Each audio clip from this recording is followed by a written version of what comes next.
নমস্কার বন্ধুরা, আমি আপনাদের কাছে যে তুলে ধরছি একটি গাছ।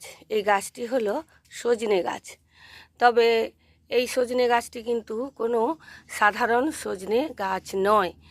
এটি আমাদের এই বঙ্গের কোনো দেশীয় জাত নয়।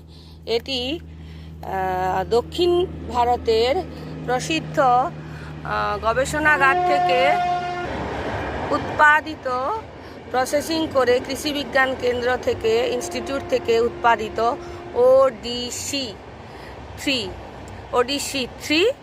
সজনে গাছ। এই সজনে গাছ আমাদের এখন বহুল পরিমাণে লাগানো উচিত।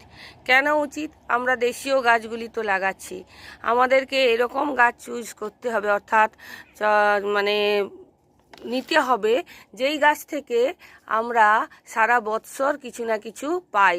আর সজনে গাছের মূল থেকে ডগা অবধি উপকার, কারণ সজনে গাছের গোড়ায় প্রচুর পরিমাণে অণুজীবের বাসস্থান হয়। আপনারা সজনে গাছের গোড়ায় যদি অন্য কোনো ছোট ছোট শাকপালা যদি লাগান, দেখবেন খুব দ্রুততার সঙ্গে বৃদ্ধি হয়। আর সজনে গাছ এর পাতা থেকে, ফল থেকে সব কিছুই আমাদের শরীরের জন্য বহু উপকারী। এবং সজনের গাছের ফল যদি বুড়ো হয়ে যায়, সেই বুড়ো ফলের বীজ শুকনো করে সেই ফলের মধ্যে থাকা মটর দানার মতো সেইগুলিকেও কিন্তু আমাদের খাদ্য তালিকায় অন্তর্ভুক্তি করলে আমাদের দেহের অনেক অনেক কার্যকারিতা হয়। কারণ প্রচুর পরিমাণে অ্যান্টিঅক্সিডেন্ট সমৃদ্ধ সজনের বীজ, আমাদের বুড়ো সজনে বীজেও সেই জিনিসটি আমাদের শরীরের মধ্যে ক্যান্সার প্রতিরোধক করে, সুগার প্রতিরোধ করে। তাই এই সজনে গাছ আমাদের একটি লাগানো উচিত। এবং ছাদ বাগানে কিন্তু অনায়াসেই এই ODC3 সজনে গাছটা হয়ে যায়।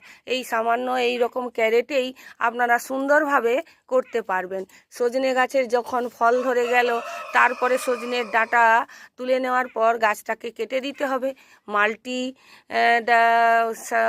অনেক শাখা পোশাখায় এখান থেকে বের হবে, তা থেকে আবার আপনারা সজনে ফুল পাবেন এবং ডাঁটা পাবেন। এইভাবে কাটতে কাটতে গাছটা ঝোপালো হয়ে যাবে এবং আপনার ছাদ বাগানেই সুন্দর আপনি বেশ সজনে পাবেন। আর যদি মাটিতে লাগান তাহলে তো আর কোনো কথাই নেই।